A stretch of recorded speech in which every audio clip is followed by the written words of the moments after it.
السلام عليكم ورحمة الله وبركاته. الحمد لله وحده والصلاة والسلام على من لا نبي بعده. أعوذ بالله من الشيطان الرجيم.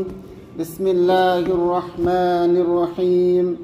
قل إن كنتم تحبون الله فاتبعوني يحببكم الله ويغفر لكم ذنوبكم والله غفور رحيم. শ্রদ্ধেয় দিনী ভাইয়ের, আজকের জুমার খুতবার আলোচ্য বিষয় ছিল মুহাব্বাতুন নবী সাল্লাল্লাহু আলাইহি ওয়াসাল্লাম সম্পর্কে। আল্লাহ রাসূল সাল্লাল্লাহু আলাইহি ওয়াসাল্লামের প্রতি মুহাব্বত, সেটা হচ্ছে ঈমানের রুকুনের অন্তর্ভুক্ত। কারণ আল্লাহ রাসূল সাল্লাল্লাহু আলাইহি ওয়াসাল্লামের প্রতি মুহাব্বত ব্যতীত ঈমান এবং আকীদা শুদ্ধ হবে না। আর আল্লাহ রাসূল সাল্লাল্লাহু আলাইহি ওয়াসাল্লামের প্রতি শত্রুতা পোষণ করা, সেটা হচ্ছে নেফাকি এবং কুফরি। আল্লাহ রাসূল সাল্লাল্লাহু আলাইহি ওয়াসাল্লামের প্রতি মুহাব্বত আমাদের করতে হবে সব কিছুর চেয়ে বেশি। এই সম্পর্কে একটি হাদিসের ভাব অর্থ বলছি আমি। তা হচ্ছে, ওমর রাদিয়াল্লাহু আনহু একবার আল্লাহ রাসূল সাল্লাল্লাহু আলাইহি ওয়াসাল্লামকে বললেন, হে আল্লাহ রাসূল, আমি আপনাকে সব কিছুর চেয়ে বেশি মহব্বত করি, তবে আমার জানের চেয়ে নয়। তো আল্লাহ রাসূল সাল্লাল্লাহু আলাইহি ওয়াসাল্লাম বললেন, ওই সত্তার হাতে আমার জান, সেই সত্তার কসম করে আমি বলছি যে তুমি যদি আমাকে তোমার জানের চেয়ে বেশি মহব্বত না করো, তাহলে তুমি প্রকৃত ঈমানদার হতে পারবে না, পরিপূর্ণ ঈমানদার হতে পারবে না। তারপর ওমর রাদিয়াল্লাহু আনহু চিন্তা ভাবনা করে তারপরে আল্লাহ রাসূল সাল্লাল্লাহু আলাইহি ওয়াসাল্লামকে বললেন, হে আল্লাহ রাসূল, এখন আমি আপনাকে আমার জানের চেয়ে বেশি মহব্বত করি। তখন আল্লাহ রাসূল সাল্লাল্লাহু আলাইহি ওয়াসাল্লাম বললেন, হ্যাঁ, এখন তুমি পরিপূর্ণ ঈমানদার হয়েছ। কাজেই আমাদেরকে পরিপূর্ণ ঈমানদার হতে হলে আল্লাহ রাসূল সাল্লাল্লাহু আলাইহি ওয়াসাল্লামকে ভালোবাসতে হবে। আল্লাহ রাসূল সাল্লাল্লাহু আলাইহি ওয়াসাল্লামকে ভালোবাসার, তার রিসালা এবং তার কৃতকর্মের আনুগত্যের সাক্ষ্য প্রদান করা। আল্লাহ রাসূল সাল্লাল্লাহু আলাইহি ওয়াসাল্লামকে মহব্বত আমাদের অবশ্যই করতে হবে। এবং আল্লাহ তাআলা এ সম্পর্কে বলেন, কুল ইন কুনতুম তুহিব্বুনাল্লাহা ফাত্তাবিউনি ইউহিব্বুকুমুল্লাহ ওয়া ইয়াগফির লাকুম যুনুবাকুম ওয়াল্লাহু গফুরুর রহিম। হে নবী, আপনি বলে দেন, তোমরা যদি আল্লাহ তাআলাকে মহব্বত করো, তাহলে অবশ্যই তোমরা আমাকে অনুগত করো, আমার আনুগত্য করো, তাহলে আল্লাহ তাআলা তোমাদেরকে মহব্বত করবেন এবং তোমাদের গুনাহসমূহকে ক্ষমা করে দিবেন। আল্লাহ তাআলা ক্ষমাশীল এবং অতি দয়ালু। আল্লাহ রাসূল সাল্লাল্লাহু আলাইহি ওয়াসাল্লামের মধ্যে আমাদের জন্য রয়েছে উত্তম আদর্শ। এ সম্পর্কে মহান আল্লাহ তাআলা বলেন, লাকাদ কানা লাকুম ফি রাসূলিল্লাহি উসওয়াতুন হাসানা। যে রাসূল সাল্লাল্লাহু আলাইহি ওয়াসাল্লামের মধ্যে তোমাদের জন্য রয়েছে উত্তম আদর্শ। কাজেই আল্লাহ রাসূলের যে আদর্শ রয়েছে, সেই আদর্শকে আমাদের জীবনের প্রতিটি ক্ষেত্রে বাস্তবায়ন করার জন্য চেষ্টা করতে হবে। তাহলেই আমরা দুনিয়া এবং আখিরাতে সফল কাম হতে পারবো। আল্লাহ রাসূল সাল্লাল্লাহু আলাইহি ওয়াসাল্লামের সুন্নতের ইত্তেবা করতে হবে, সুন্নতের অনুসরণ করতে হবে।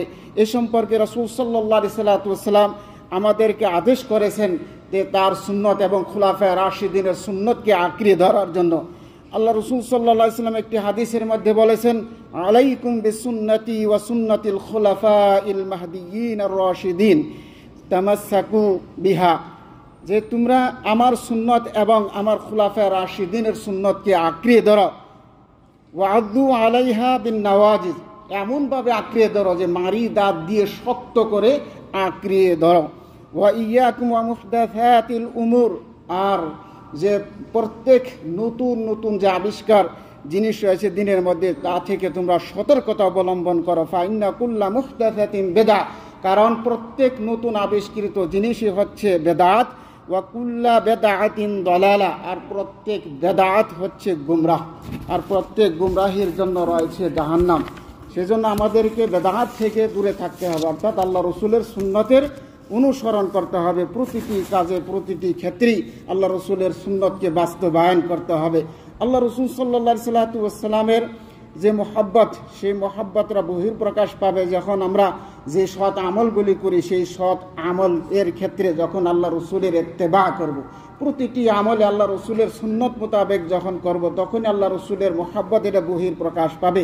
আল্লাহ রসুলের প্রতি আমরা যদি মোহাব্বত করি, তাহলে অবশ্যই আমাদেরকে আল্লাহ রসুলের এরকম অনুকরণ করতে হবে আমলের ক্ষেত্রে, প্রতিটি সৎ আমলের ক্ষেত্রে। যদি আমরা নিজের মন গড়া বা কোনো হুজুর বা কোনো পীর বা কোনো ব্যক্তির অনুসরণ করে যদি সৎকর্ম করি, সেটাকে দিনের অংশ মনে করি, তাহলে সেটা প্রত্যাখ্যাত হবে। আল্লাহ রসুল সাল্লাল্লাহু আলাইহি ওয়াসাল্লাম একটি হাদিসের মধ্যে বলেছেন, মান আহদাসা ফি আমরিনা হাযা মা লাইসা মিনহু ফাহুয়া রাদ্দুন। যে ব্যক্তি এমন কাজ করলো আমাদের এই দিনের মধ্যে, যেই দিনের মধ্যে আমরা কোনো নির্দেশ দেই নেই, অর্থাৎ আল্লাহ রসুল সাল্লাল্লাহু আলাইহি ওয়াসাল্লামের কোনো নির্দেশ নেই, এমন কোনো কাজ যদি সে করে, তাহলে সেটা অবশ্যই প্রত্যাখ্যাত। আল্লাহ রসুল সাল্লাল্লাহু আলাইহি ওয়াসাল্লাম আমাদেরকে যে নির্দেশ দিয়েছেন, সেই নির্দেশকে আমাদের অবশ্যই পালন করতে হবে। আর দিন এমন একটি, ইসলাম ধর্ম এমন একটি ধর্ম, যে ধর্মের পূর্ণতা আল্লাহ তাআলা করে দিয়েছেন। অর্থাৎ আল্লাহ তাআলা বিদায় হজের দিন আয়াত নাজিল করে ঘোষণা করে দিয়েছেন যে দিন আমাদের জন্য আল্লাহ তাআলা পরিপূর্ণ করে দিয়েছেন।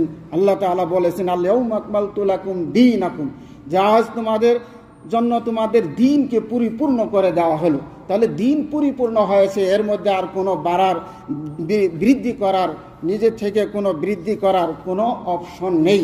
সুতরাং যদি কেউ এরকমভাবে দিনের মধ্যে কোনো জিনিসকে বৃদ্ধি করে, সেটাকে সওয়াব মনে করে, তাহলে সেটা অবশ্যই প্রত্যাখ্যাত, সেটা হবে বেদাত। এজন্য আমাদেরকে সতর্ক থাকতে হবে। আল্লাহ রাসূল সাল্লাল্লাহু আলাইহি ওয়াসাল্লামের প্রতি মুহাব্বত, ভালোবাসা প্রত্যেক মুসলমানদের উপর ফরজ করে দেওয়া হয়েছে। সেটা কি একদিন দুই দিন না, এটা সব সময়ের জন্য। এই জন্য আমাদেরকে সবসময় আল্লাহ রসুল সাল্লাল্লাহু আলাইহি ওয়াসাল্লামকে মুহাব্বত করতে হবে। মহান আল্লাহ তাআলা বলেন, ওয়া আতিউল্লাহ ওয়া রাসূলা লাআল্লাকুম তুরহামুন, যে তোমরা আল্লাহ তাআলার আনুগত্য করো এবং রাসূলের আনুগত্য করো, তাহলেই তোমরা এরকমভাবে অনুগ্রহ প্রাপ্ত হবে, যাতে করে তোমরা অনুগ্রহ প্রাপ্ত হতে পারো। অর্থাৎ আল্লাহ তাআলার অনুগ্রহ প্রাপ্ত হতে হলে আমাদেরকে আল্লাহ তাআলার আনুগত্য করতে হবে, আল্লাহ রসুলের আনুগত্য করতে হবে প্রতিটি ক্ষেত্রে। মহান আল্লাহ তাআলা অন্য আয়াতের মধ্যে বলেন, ওয়ামা আতাকুমুর রাসূলু ফাখুযু ওয়ামা নাহাকুম আনহু ফান্তাহু, রসুল যা তোমাদেরকে দেয় সেটা গ্রহণ করো, রসুল যা তোমাদের থেকে নিষেধ করে তা থেকে তোমরা বিরত থাকো। যে ব্যক্তি আনুগত্য করবে, তার বিনিময়ে আল্লাহ তাআলা জান্নাত দান করবেন। একটি হাদিস আল্লাহ রাসূল সাল্লাল্লাহু আলাইহি ওয়াসাল্লাম বলেন, কুল্লু উম্মতি ইয়াদখুলুনাল জান্নাহ ইল্লা মান আবা, আমার উম্মত প্রত্যেকই জান্নাতে প্রবেশ করবে, তবে সেই ব্যক্তি নয় যে জান্নাতে প্রবেশ করাকে অস্বীকার করে। ক্বালু, সাহাবা ইকরামগণ বললেন, হে আল্লাহর রাসূল, ওই ব্যক্তিকে যে ব্যক্তি জান্নাতে প্রবেশ করাকে অস্বীকার করে? ক্বাল, আল্লাহ রাসূল বলেন, মান আতাআনি দাখালাল জান্নাহ, যে আমার অনুসরণ করলো, আনুগত্য করলো, সে জান্নাতে প্রবেশ করলো। ওয়া মান আসানি ফাকাদ আবা, আর যে ব্যক্তি আমার বিরুদ্ধচারণ করলো, সেই ব্যক্তি জান্নাতে প্রবেশ করাকে অস্বীকার করলো। সেজন্য আমাদেরকে আল্লাহ রসুলের অনুকরণ করতে হবে। আল্লাহ রসুল সাল্লাল্লাহু আলাইহি ওয়াসাল্লামের মুহাব্বতের যে আলামত, তা হচ্ছে যে বেশি বেশি আল্লাহ রসুলের উপর দুরূদ এবং সালাম পেশ করা। আল্লাহ তাআলা এই সম্পর্কে বলেন, ইন্নাল্লাহা ওয়া মালাইকাতাহু ইউসাল্লুনা আলান নাবিয়্যি ইয়া আইয়ুহাল্লাযীনা আমানু সাল্লু আলাইহি ওয়া সাল্লিমু তাসলিমা। মহান আল্লাহ তাআলা এই আয়াতের মধ্যে বলেন যে নিশ্চয়ই আল্লাহ তাআলা তার নবীর প্রতি রহমত নাজিল করেন এবং ফেরেশতাগণ তার নবীর জন্য দোয়া ইস্তেগফার করেন, এবং হে মুমিনগণ, তোমরাও তার নবীর উপর দুরূদ পাঠ করো এবং সালাম পাঠাও।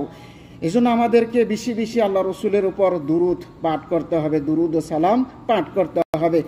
আল্লাহ রসুলের উপর দুরূদ পাঠ করার অনেক ফজিলত আছে। তার মধ্যে থেকে একটি হাদিসে ফজিলত বর্ণনা করা হয়েছে। আল্লাহ রাসূল সাল্লাল্লাহু আলাইহি ওয়াসাল্লাম বলেছেন, মান সাল্লা আলাইয়া সালাতান সাল্লাল্লাহু আলাইহি বিহা আশরা, যে ব্যক্তি আল্লাহ রাসূল সাল্লাল্লাহু আলাইহি ওয়াসাল্লামের উপর একবার দরুদ পাঠ করবে, আল্লাহ তাআলা তার উপর 10টি রহমত নাজিল করবে। এজন্য আমরা প্রত্যেকেই চেষ্টা করব আল্লাহ রাসূলের পূর্ণাঙ্গভাবে অনুকরণ করার জন্য, আর বেশি বেশি দুরূদ ও সালাম পাঠ করার জন্য আমরা প্রত্যেকেই চেষ্টা করব। তাহলে আমরা দুনিয়া এবং আখিরাতে সফল কাম হতে পারবো। আল্লাহ তাআলা আমাদের সকলকেই আল্লাহ রাসূলের আনুগত্য করার তৌফিক দান করবে। আল্লাহ তাআলা আমাদের সকলকে সহি বুঝ দান করেন। আল্লাহুম্মা সাল্লি ওয়া সাল্লিম আলা নাবিয়িনা মুহাম্মদ।